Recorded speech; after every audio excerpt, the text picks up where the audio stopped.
Hello and welcome to another how-to video. My name is DAITECH, CTO DVS, and before you go any further, don't be one of those ones that don't hit the like and subscribe button. Are you going to be one of those? Probably. Anyway, do me a massive favour and hit the like and subscribe button. We know you're interested. It keeps the channel alive and tailors the content to the stuff that you guys want to see. So, thank you to everybody that said thank you over the last couple of weeks. We are back in the office. It is quite cold in there. Just put the heating on. There's lots of stuff going on at the DVS HQ right now. So keep your eyes peeled for all of the content that is about to drop. Lots of new products coming through from a lot of our partners, and we are working our way through that. And if you take a sneaky look behind me there, we've even got the Hikvision barrier. More about that later. We have the Hikvision barrier for car park entrance and exit already set up and ready to go. And on that theme of car parking, just moving the camera slightly, sorry guys. And on that theme of car parking, access control, we are going to look at a brand new access control terminal from our trusted partner, Hikvision. Now, this is a standalone access control terminal. I have done a 60-second video, I think you could call it that, on this previously, but it hasn't been the full demonstration of what this unit can do, which we are going to do right now. So this is an access control unit, as I said, a small standalone access control unit. You can see many types of access control from our intercom units, our villa intercoms, our full modulars. We've got the face rack access control terminals, all standalone. This one here, we'll get it to the camera. That's the part number. We do have it in stock. There's two variants, with and without fingerprint. This is the one with the fingerprint technology. It is very cost effective and it is meant to be standalone, whereby you put it on a network, you can interact with your HIK-Connect app or web browse into it to set it up and administer the users, and that's it. It's not really meant to form a large system. So if you've got like a cost effective application like a store door, maybe a shed, a garage, a lockup, it's a cost effective, like in a shop when you want to get through the back area for staff only. They don't have much money, but they need a solution that works for them. This could be that solution. Like I said, super cost effective. So in the box itself, you get the access control terminal. Now, it's slim and flexible. So this is the vandal proof one that you've seen a video of before. Again, fingerprint, vandal proof, external use. This is the slimline version. So you can see there, same sort of height, or almost exactly the same, but it's a lot slimmer. Yeah, so designed for small profile, fits lovely again, like next to the architrave next to a door. You've got a small space. Doesn't take up much space, but it is like a plasticky material, so you wouldn't fit this outside. It doesn't have a vandal proof rating, whereas this unit is a more integrated solution for that application. We do have that available. So slim and flexible design, multiple authentication codes, so card. It's got fingerprint under the flap there if you want that, and it's also got the HIK-Connect app. You've also got the number pad on it. Mobile app control, IP65 and IK08 vandal resistant. So you could fit this outside. IK08, look, it is what IK08 is a vandal proof like rating, but in my honest opinion, would I fit this outside? No. This is an internal unit in my opinion. I'm just being open and honest with you guys so you can understand where this would fit. This, however, like I showed you, is a much more substantial, that weighs a lot. You could really do some damage if you threw that. You could smash a window easily. This is not so much. So again, vandal-proof external application with a camera, standalone application, no camera, so no video verification on it or anything like that. Simple access control. My personal preference is this is an internal unit. Okay, so on the back of it, like you can see, it has a tamper switch, so it can report tamper, and it's got the lockable security screws for that flap there with the door control elements on it. So you've got the lock relay, alarm in, alarm out, and you've got WeGAN for an extra reader, RS-485, and power. And that's as simple as it gets. So in the box, you get the two manuals. Again, standard. You get the mounting bracket. So you fit this mounting bracket to the wall. This simply, do it this way, hooks into it like that, locates into there, and you can see there's a security screw there. Undo the screw, push it in, do the screw back in to retain it into that wall bracket. Nice and simple. And then you also get in the box some screws, power supply, which we are going to use to power it, the security screwdriver itself, and you get the plug-in like IDC cables. So the IDC cables will plug into this. I'm going to take the lid off now. I'll take you a bit closer so you can see. IDC cables will plug in. So if I remove the security screw flap,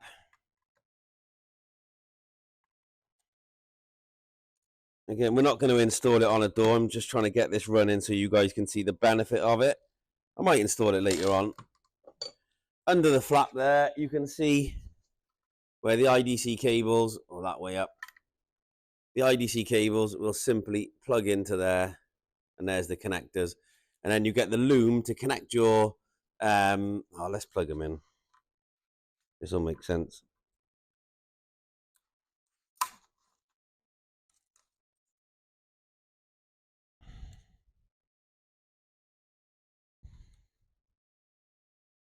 I can now 1, 2, 3, 4, 5, 6. That's that one there. There you go. So there's the two cables plugged in. They would put the cover back on, dress them down that channel, and then in through the wall where you'd make it off on the inside or into the cavity, etc. There isn't much space in there. There's not really enough room to make the cable off. So you do have to take this either into the cavity or, you know, make it off, or into a joint box effectively. And that's where I say this is an internal solution in my opinion. There is enough to go through the wall and make that off on the other side into a joint box of break glass, etc. Okay, so put the lid back on. So this is what it would look like. And there is a LAN connection there as well. I don't know if you can see that. That LAN connection there. So we're going to put a LAN connection into it before I box it up, because we'll put the lid back onto it. So we've got internet connection. Yeah. Then we can plug this in anywhere we want. So simple LAN connection there. Make sure the cables are clear. And there we have it, our LAN cable and our connections ready to do the video. So I'm going to put the screws back on, power this up with a 12-volt power supply that comes with it, plug this into the LAN, and then we're going to start to program it. So I'm going to stop the video and then we'll reconnect. Stay tuned, guys. Okay, so we've got the device on the network. I have activated it using SADP. The one thing I did find, and if you do find this, when you try to set it as DHCP, it wouldn't allow me to set it as DHCP using SADP. Now, what you can do is, by default, when you power the device up, the access point on the device is actually enabled by default. So if you take your smartphone, enable Wi-Fi, search for the serial number, so it'll be AP dash and then the serial number of that device. You've got to be close to it. All you need to do is find the device, and you can activate it this way. You don't actually need, you can do everything from your smartphone, and I will show you this method shortly. It's a new way to interact with the product. Makes it very, very super easy to sort of interact with and program. And all you actually need to do is, and especially if you're the customer, you can either use the web browser or you can use your phone locally to the device. Very, very simple to do. Connect to the access point, so it would be AP underscore and then the serial number. Then the password initially is the serial number of the device. Then it'll ask you to activate it with a password. So you set your normal secure password. That is then the password you use moving forward to connect to the Wi-Fi access point. So the Wi-Fi access point name will remain the same. It'll be the serial number of the device, but the password will be then the name that you choose. Okay, you can disable and enable access point mode by pressing and holding the key button 5 on the front, but by default that is enabled. Now, I'm going to show you on the web browser because it's easy to do a screen recording. But essentially, connect to your phone, use the password, it will bring up a web browser, and all of the functionality that you see here will be available via your phone. So we're going to quickly log in.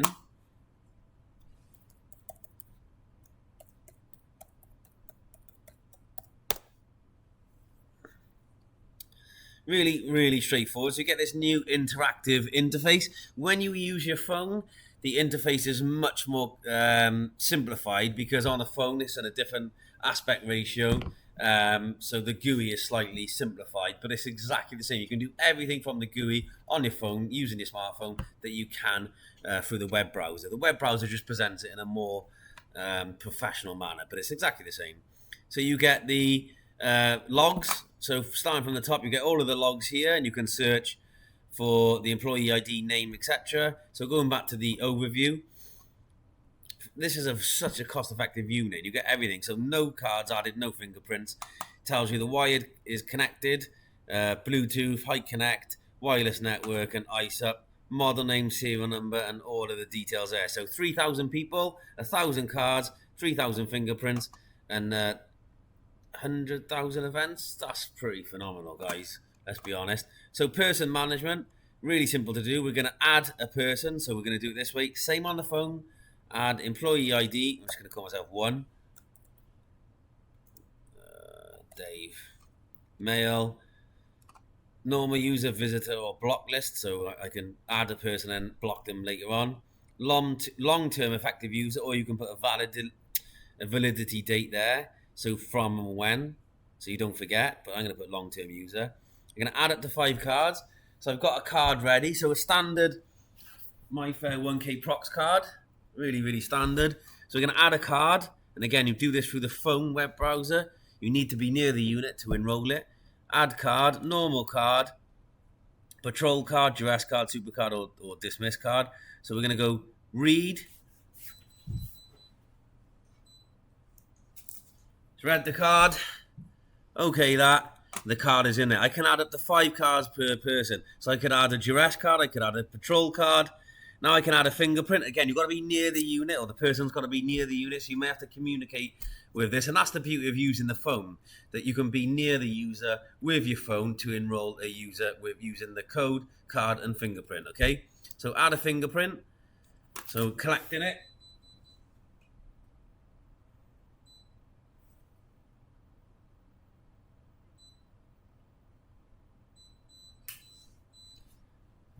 I didn't do it quick enough then, so I got to re-add it. Apologies, I couldn't see the screen, to be honest. So re-add. I've got terrible fingerprints, by the way. I bite all of my nails. But we're going to re-add it. So collecting. So put my fingerprint on.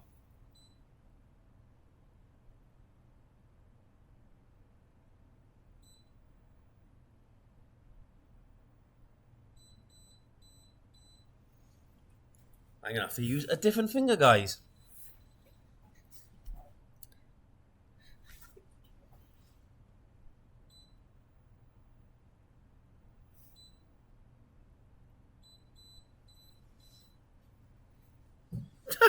Oh, my fingers are really bad. Let's try my other hand. Really sorry about this, guys.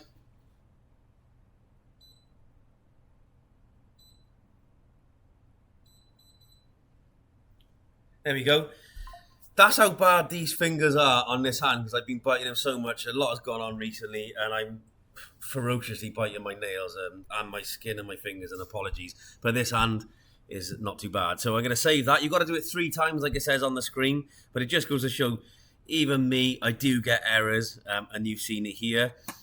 I can add a pin, so it says editing the password is not allowed. You can go to security pin mode to switch to device password mode and edit. Okay, so authentication mode is same as device, or I can do custom, and I can do fingerprint the card, fingerprint card, and password. So you can make it really secure. So I'm going to go card or fingerprint or password. That's probably the best one. And I'm going to click save. So I can use any of those methods. Now, if I go into here, and again, using, I can't add it. So I've got to go to pin mode here. Wait for it to load. So previously at pin mode, platform applied personal pin or device set personal pin. The person authentication pin is configured on the platform. So device set personal pin or platform applied. So save that. Okay, fine. Go back to person. You can take a picture of this as well. You can upload edit image here, look. And then I can actually upload it. No, I can't. I lied.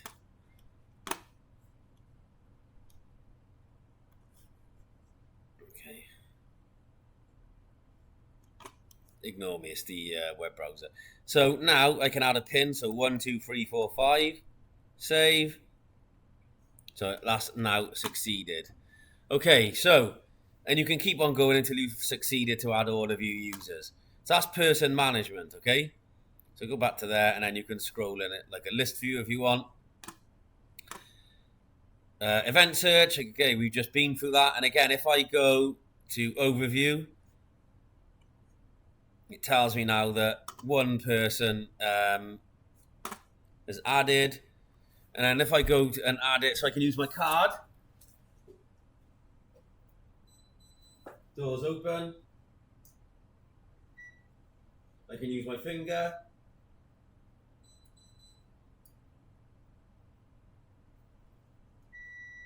That's the door open. Or I can use the pin. And it's hash 1, 2, 3, 4, 5, 6 hash. There you go. So if I go back to the log now, you can see event search. And you can see Dave authenticated via fingerprint, legal card authenticated, the password mismatches. I typed the wrong password in, and to the life of me, 1 to Viva 5, so I was right. Okay, fine. I put 1 to Viva 5, 6. Configuration, really straightforward. I can change the name of it, change the language. I can look if there's update the firmware. They may, and I will have a look at that. And the capacity, time settings. Manual, we're going to do sync with computer. Save. User management. Account security settings. So if you can go to there, and that's the stuff you've set it up with, but you can change it. Online users, arming, disarming information. Networks, you've got your full network settings here. So I'm on DHCP. Wi-Fi. Device hotspot, yes. Bluetooth, yes. So you can use Bluetooth to open it as well. With the Bluetooth, you need HIK Central Access Control Platform to use the Bluetooth function with this device. You have to add it to there. So you can open the door via Bluetooth, yes. But it's not connected to anything. Separate video on that coming, but you are able to use HIK Central Access Control, HCAC, administer the card from the app, and then you're using the Bluetooth on your phone, that becomes your card, which gives you access through the door. So it's quite a powerful device. That's a really high-end application. Device hotspot, Wi-Fi, you can add it to Wi-Fi if you've got no hardwired topology. I have got hardwired topology. That is the most stable. Network service, again, change as required. Device access. So ISUP, we're going to add it to HIK-Connect. It's not enabled currently, but we are going to add it. Verification code. Oh, God. Typed it wrong. More. Allow access on these two, so wide and WAN. Save. We're going to add it.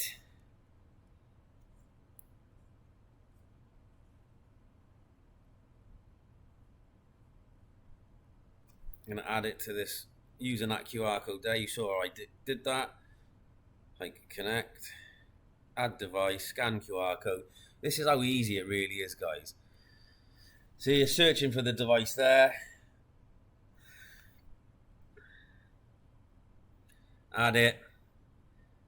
Yeah. Finish.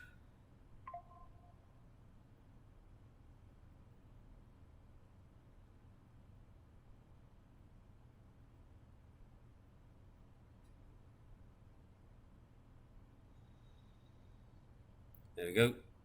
That is now added. It's as simple as that. And you can set it up using the HIK-Connect. I know there's a bit of a strong background light on there, but it is actually there. There we go. It's there. I can open the door. So if I open the door, you can hear the multimeter. That's representing the door open. So I can open the door from the app. Really simple.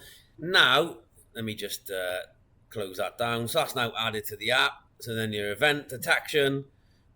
So you've got event linkage, you've got alarm input, door event card, read, tampering. You've got lots of different events. Buzzer linkage, door linkage, alarm output. So loads of stuff you can add there.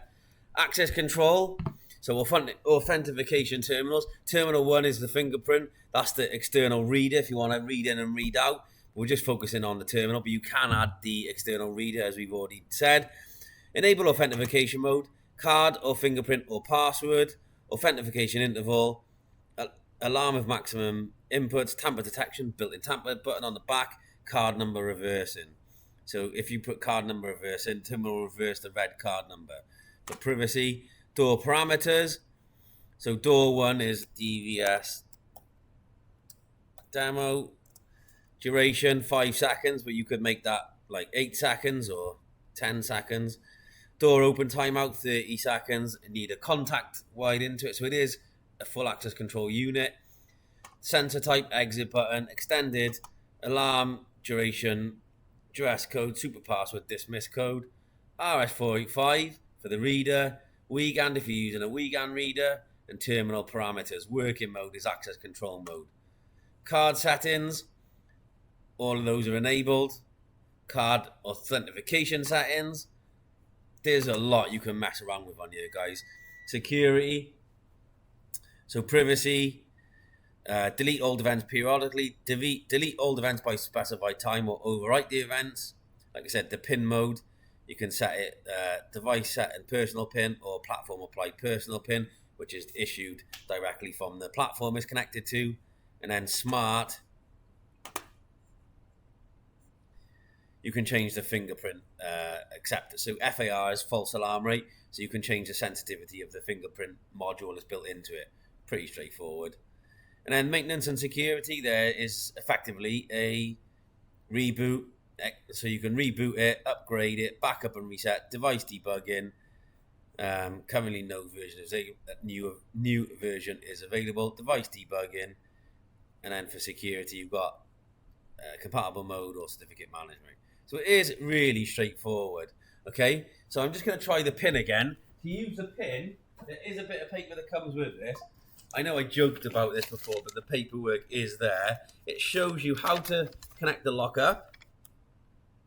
Yeah, and it also shows you how to configure it, use it with the access point, etc.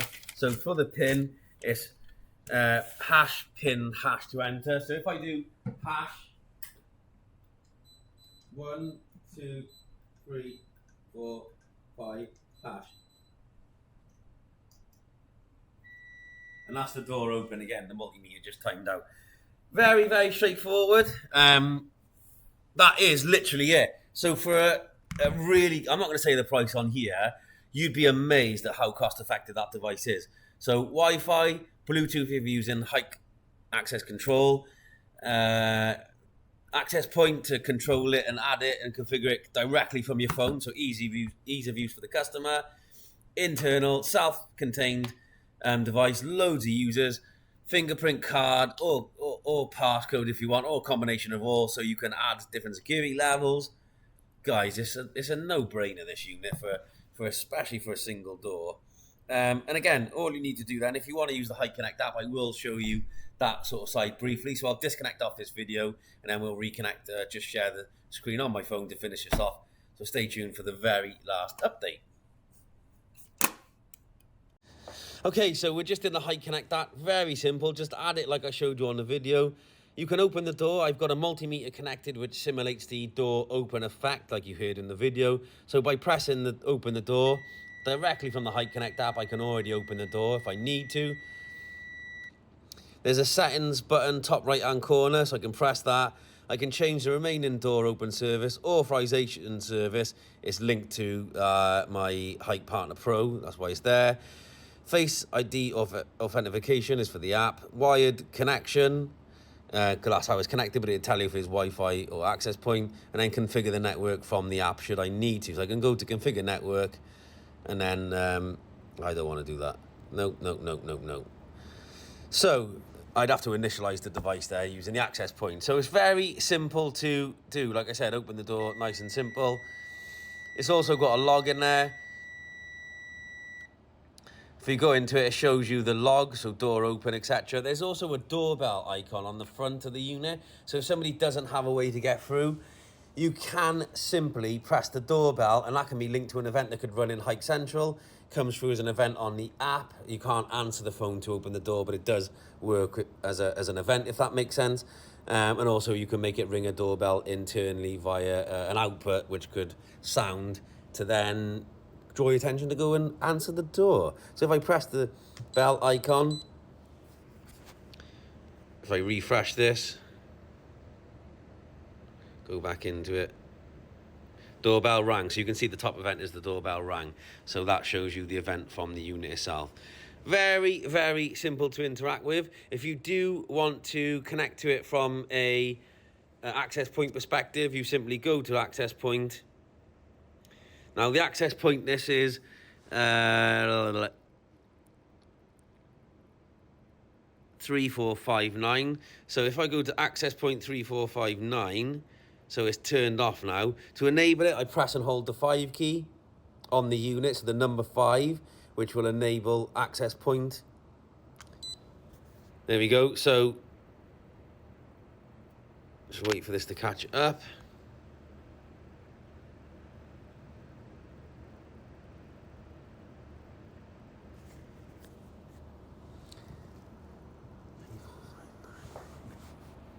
Just waiting for it to scan the network. Sometimes this takes a long time. So here you see AP underscore. You're waiting for this unit to come in. So if I try it again.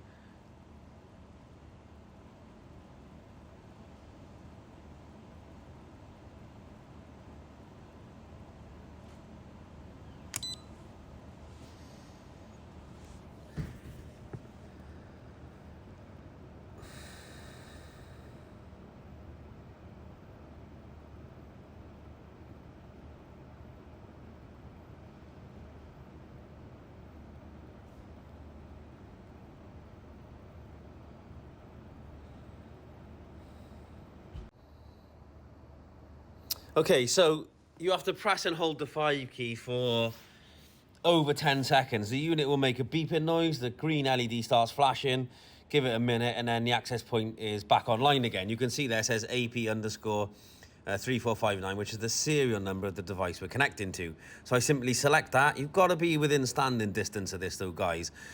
If I change the password after activation, it would then ask me to put the new password in. So we're connected to the unit. Now, if I open up a web browser, it's now asking me to sign in. So it's admin and then the password of the unit. I'm just going to put this in for now. There you go. Web page, you can see it is a bit more simplified once we log in. Sorry, it's got to be a lowercase. My phone puts capitals.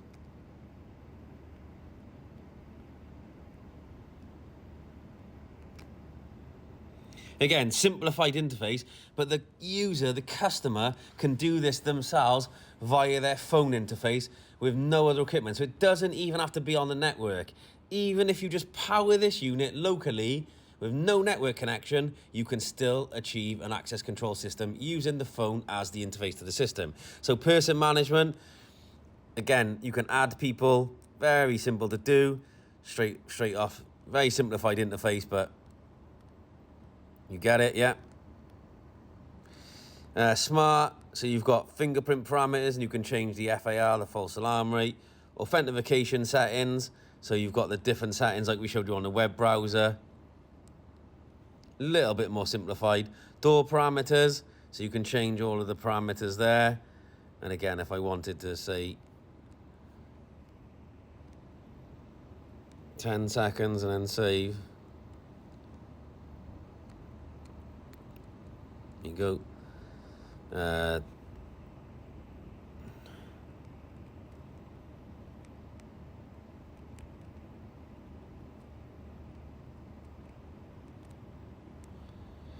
Change the door name, done. Nice and simple. Network status, so wired, and that's where I selected to DHCP when the SADP didn't work initially, and then you can change the Wi-Fi on, etc. ISUP is connected, firmware, etc. Top right hand corner, system settings, so you've got a bit more information. Communication network, device access, so you've got more settings, upgrade, default, view online document, etc. So very much a simple way to use this interface. And again, you've still got the power to unlock it, so I can click door lock there, turn the multimeter back on to simulate it. It is 10 seconds, so it takes a long time. And there we go. And then I can, it is really as simple as that, guys. There is not much more to this than how simplified this is. So I hope you enjoyed the video. It is a powerful little unit for the value that it is. If you've got any questions, ask your DVS sales rep. I'll see you next week for another how-to video.